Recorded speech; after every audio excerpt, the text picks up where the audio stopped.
Welcome to Mock the Week. I'm Dara O'Brien. Joining me this week are Andy Parsons, David Mitchell and Russell Howard, Frankie Ball, Hugh Dennis and Fiona Allen.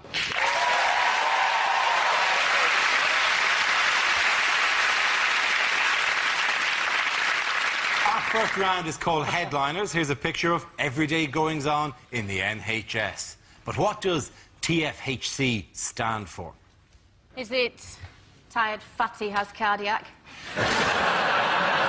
That's harsh, to be honest. Yes, it was. Is it from the Daily Mail?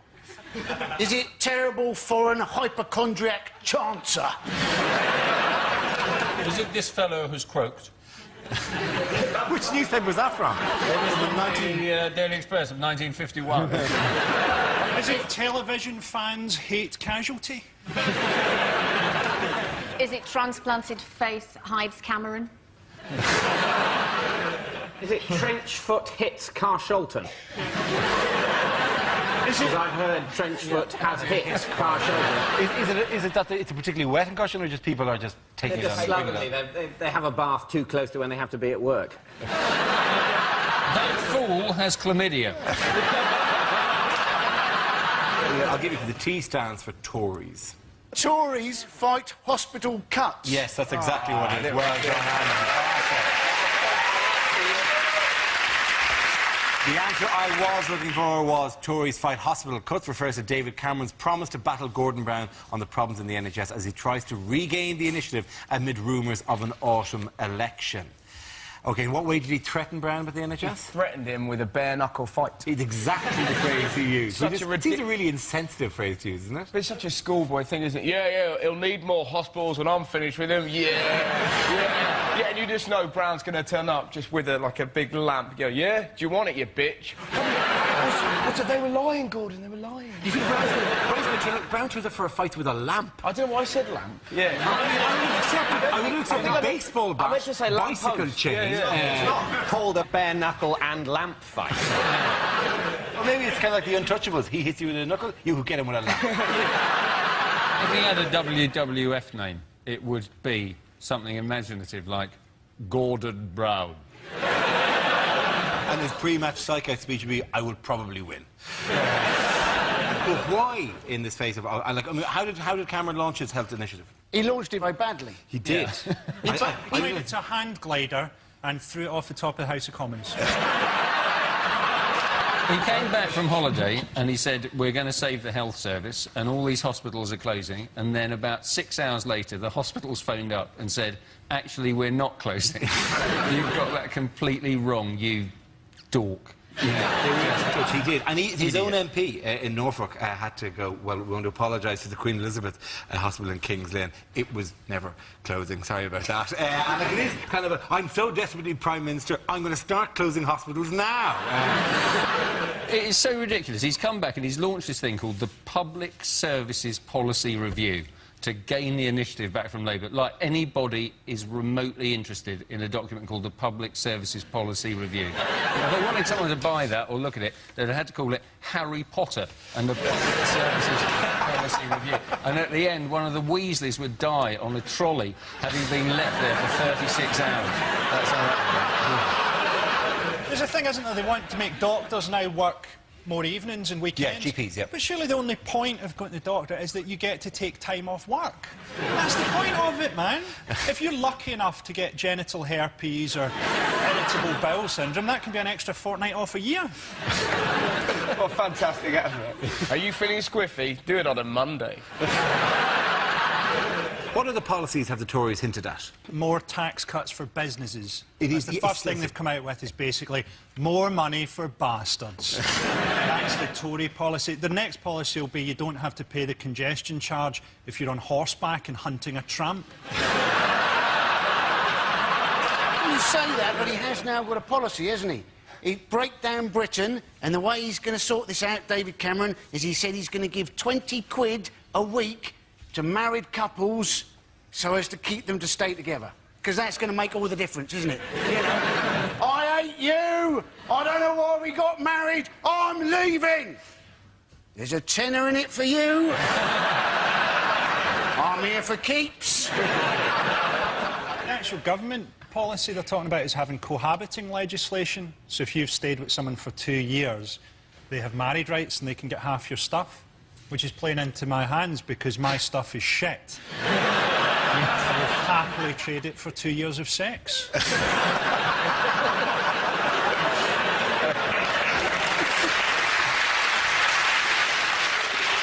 How has Blue Peter managed to upset the Tories this week? Have they changed their name to Red Peter? They have not. No, they have not. No. Is Connie Huck? It is Connie Hook, yes. Does she hate him? I don't know. But she would hate him. No. Yeah, I tell you who doesn't hate Connie Huck, hey, Dara? She's a good girl. Hang on. Don't mess with the hook. What does that mean? Do you fancy her? He dresses up as her. I've seen him do it. He dresses up as her. I've seen him. Winks at you. Kids TV kind of thing, and I quite like... she's getting dissed Right, at you the do moment. then. Yeah. I'm just saying she's He good, loves her, he right? loves her. And, no, she Look at him squirm.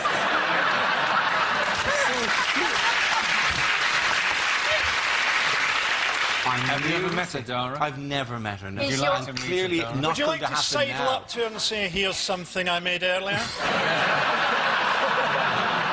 Dara, does your wife watch this? Yeah, but she doesn't watch Blue Peter, so I'm all right. Sticky back plastic. That actually is just a Blue Peter term. It had no actual gag there, so yeah, sure. You might as well just have said, shut the dog, you can't say.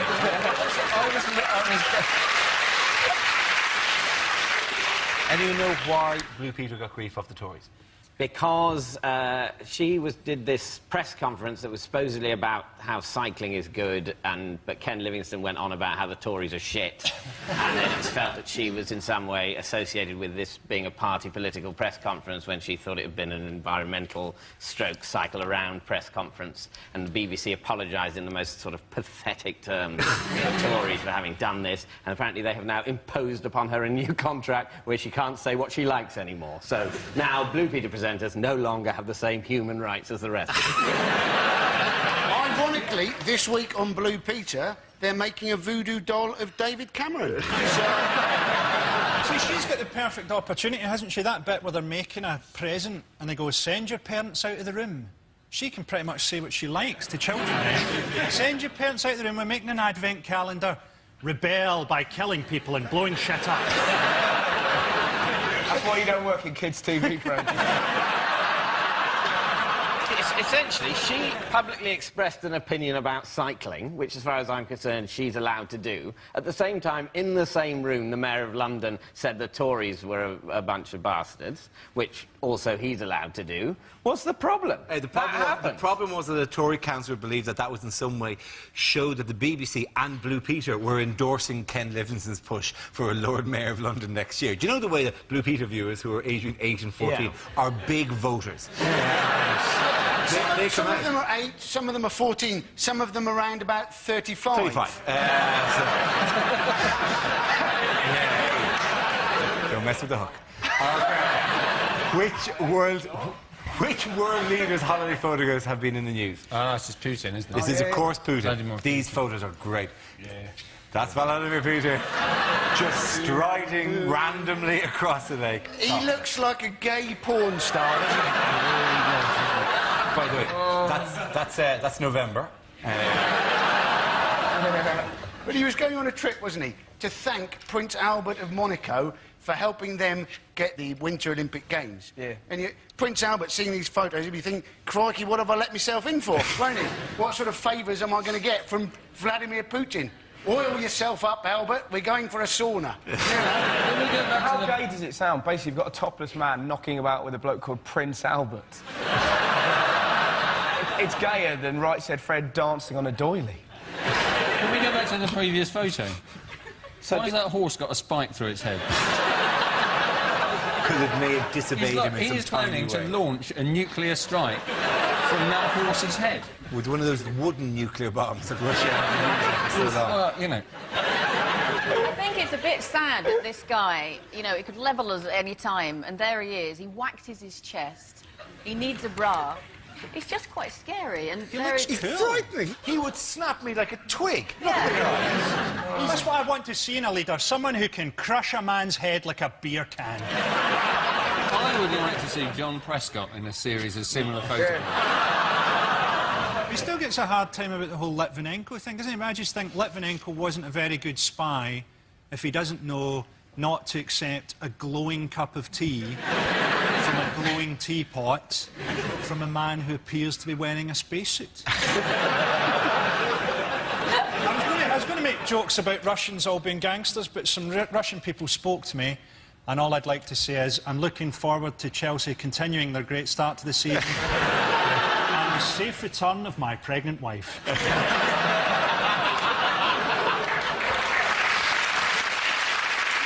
At the end of that round, the points go to Russell, David and Andy.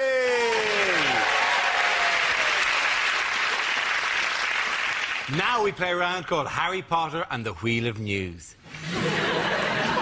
This game involves Hugh, Andy, Frankie and Russell, so if you could make your way to the performance area, please. This is where we test our performers' stand-up skills. We spin our news generator. It settles on a topic, and anyone can volunteer jokes about the chosen subject. OK, here we go. Let's spin the wheel. The first subject is alternative medicine. Can I have a volunteer to talk about that? Andy. Apparently, a lot of people trying to get into therapy at the moment. Other people knocking it, saying, you know, oh, well, you should just lose your inhibitions, talk about your problems to your friends.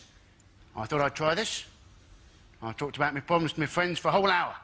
Lost my inhibitions, also lost my friends. I now tell my problems to taxi drivers. 2 advantages in this. 1, it stops the taxi driver from telling you his problems. And 2, it's amazing how much quicker you get to your bloody destination. Well done, Andy Parsons. OK, let's spin the wheel again.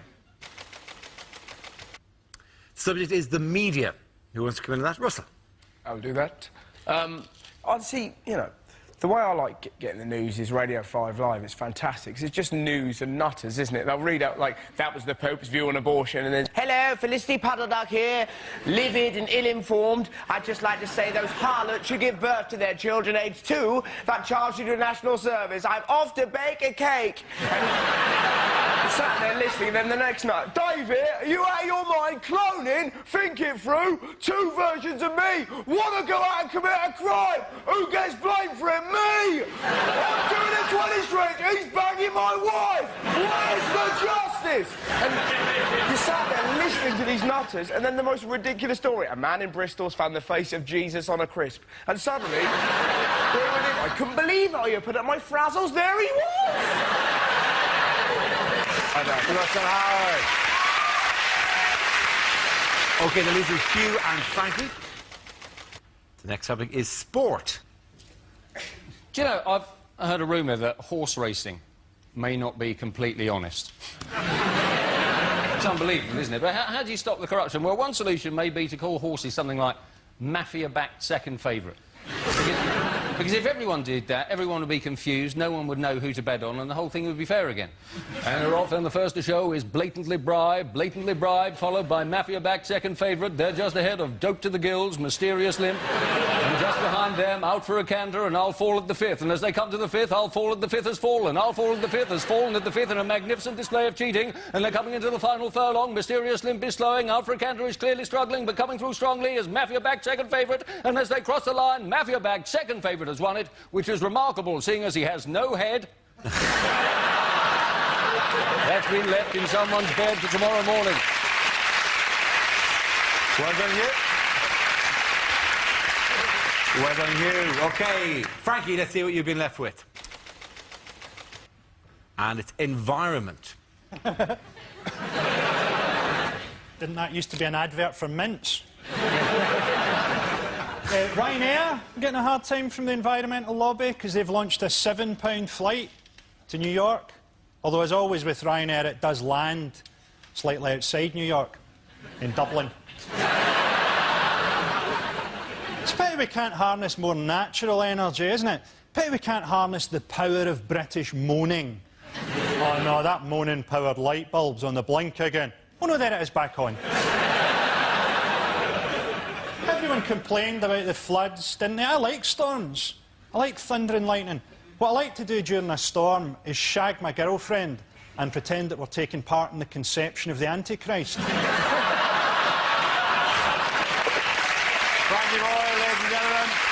in that round, the points go to Frankie and you.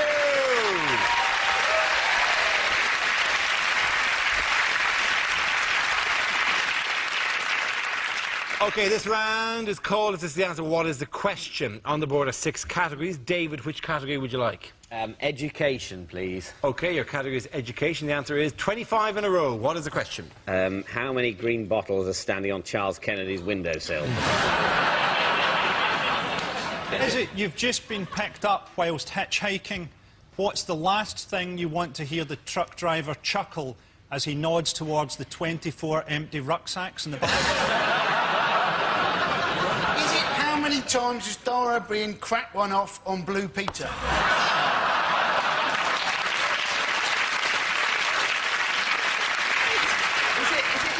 It was unfair to draw her into a political battle. I was not going to have a session with the woman or something. Can a man not form an unnatural attachment to someone they've never met on the television without it resorting to masturbation jokes? He's just made a little shrine. Little shrine. And can I point out, stop writing Dara fancies Connie on a piece of paper.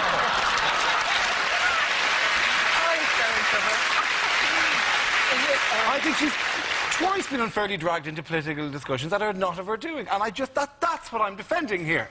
Is it for how many years has the UK finished bottom of the Eurovision Song Contest? Is it how many times has... We won it in 1997, happen to know. Did we? Yeah.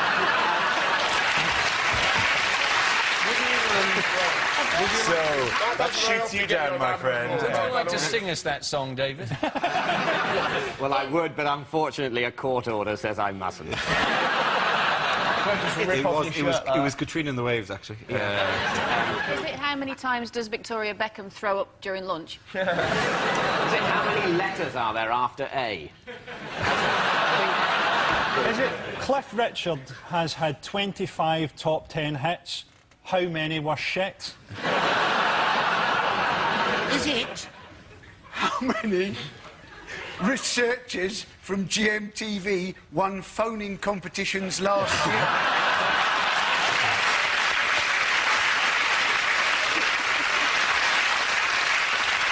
They're just very good on those questions. I'm going to steer you towards the correct answer. It is an education issue. Is it to do with GCSEs? It is to do... No, actually, no, it's to do with A-levels, actually. OK. The results are getting better every year, and they have been for the past 25 years. That's exactly right. Well done, Russell.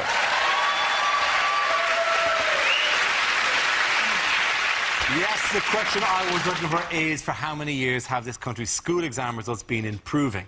This is the news that in 2007, the UK's school exam grades have improved for the 25th successive year, with record pass rates and more pupils getting the top marks, leading to calls from some quarters for the exams to be made more difficult. Well, what's amazing about it, no wonder kids are so disaffected in this country. Like, they get the best results ever. And how do we respond? Do we say, well done? No, we go, well, they're getting easier.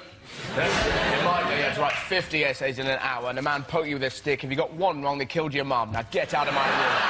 And you sat there going, just back off, Grandad, I'm cleverer than you.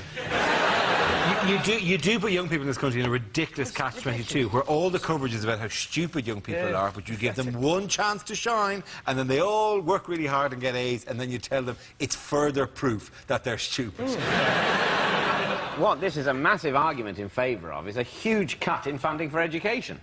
Rather than making the exams harder, let's just make the pupils stupider. That's a very good point. Clearly, too much money is going into education. You're educating them too much at this stage. People say that education's screwed, and at this time of year it becomes clear that it's actually too good. Better than we need. The thing is, though, everyone gets to go to university now anyway, because everything is a university. It used to be you'd turn up to do a gig in a uni and you go, didn't this used to be a polytechnic? And now you turn up and you go, wasn't this an all-night garage? Wasn't this a swimming pool last year? There's a thing in Scotland this week where they've introduced philosophy for primary school children, who are already quite philosophical, having watched all their brothers and sisters die in a series of unrelated chip pan fires. Are girls still doing better than boys? Now, boys apparently are closing that gap. Yes, by only a tiny percentage. Yeah, there will always be differences, because boys want the tit and the girls want commitment. Yeah. I always find at school the one thing I could never work out was how to get girls' bras undone. I just couldn't work out. And then eventually I realised that these girls were wearing a different type of bra from my gran.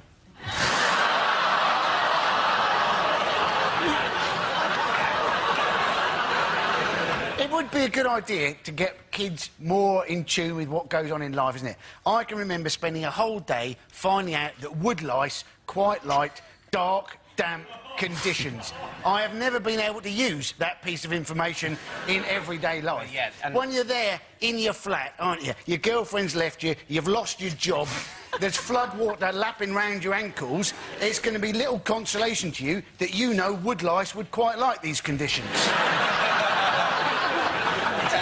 I swear for 5 or 6 years in a row, they explain autumn to you every year during the autumn. And as far as I know, there are very few jobs that are based on the understanding of autumn. And also, isn't it something that happens anyway? It's not something you have to make a note of, otherwise the trees aren't going to shed their leaves. But they're just protecting you from the shock of it happening again. Oh, no! The world is dying! Ah! We've told you about this, David. We've told you about this a number of times Every year you forget.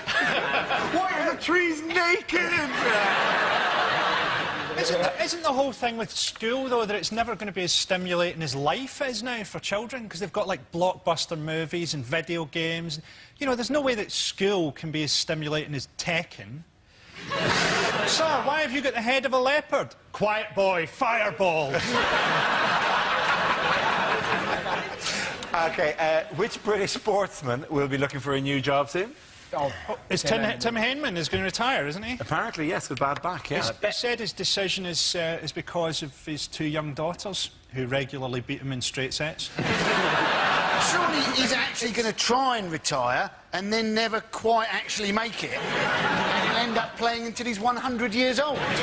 He'll just bottle the retirement just at the final minute. I think, to be fair to Henman, he was once the 4th in the world. Let's not forget, once the 4th in the world and reached 6 Grand Slam finals, which is a great achievement for a totally shit player. It's just difficult to cheer on someone who, in your heart of hearts, you know you could probably beat yourself.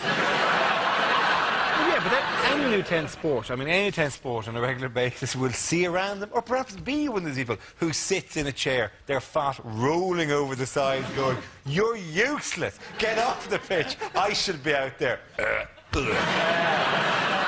It would be pretty boring watching sport if you just sit there going, well, I just think they're all excellent, actually. Well done to all the effort that's gone in, and I don't actually care who wins, because I think sport wins here. The fun of it is to go, what's he doing?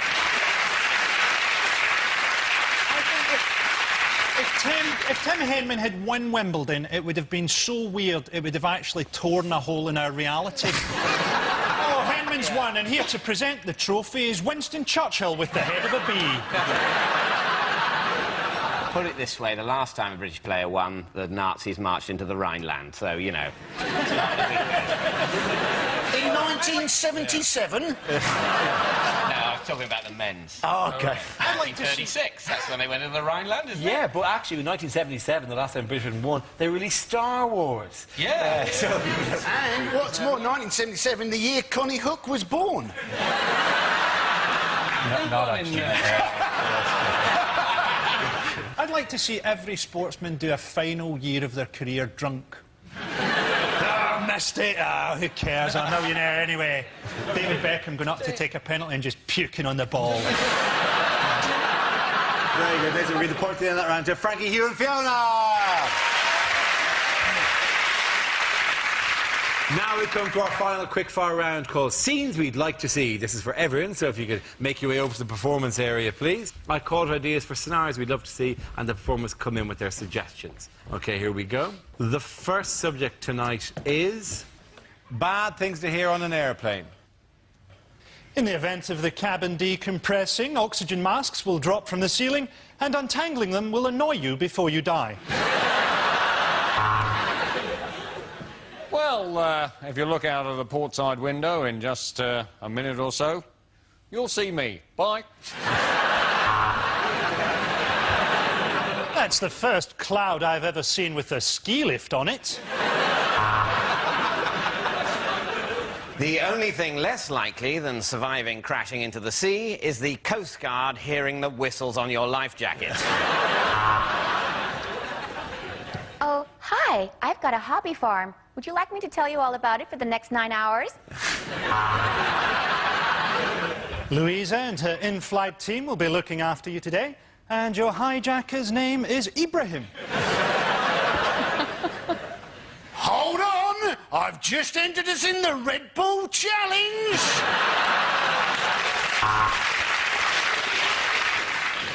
Will the fat people please move to the back of the plane? This is a no-smoking flight, although do feel free to join me in the cockpit, where we've opened a window. I'm sorry, due to unforeseen Islamic fundamentalism, this plane is being diverted to paradise. Punch it, Chewie. OK, the next topic is the worst person to be married to. I love you lots. Oh, let's see what Mr. Tiddles thinks of you. What do you think?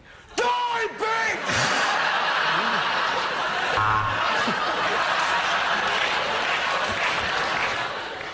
Brace yourself, Agnes. It's that time of year again.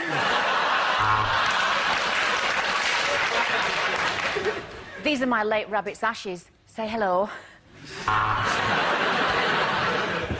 When I said I was a positive person, I meant HIV.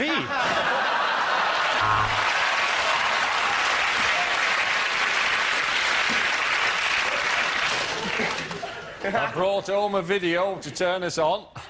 It's Fred Dibner's Age of Steam. You thought I was a Thai lady? Well, you are half right. Of course we're going to go out tonight. It's Hitler's birthday. But he's my dad. We do everything together. You want me to put my ding-a-ling into your fairy cave? Are you mad, woman? But you can't use that toilet. That's my toilet. He sleeps in the bed with us, OK? Don't make me choose between you and the wolf. Please, please, Pavarotti, let me go on top. OK, once again that round with Russell, David and Andy.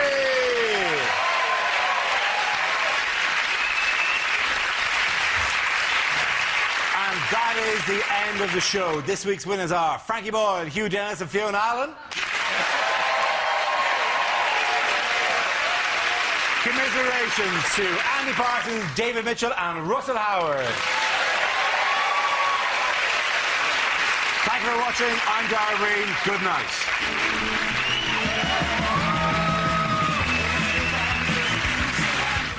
He's back on BBC Two, A Man with His Heart in the 70s, Steve Coogan as Saxondale next.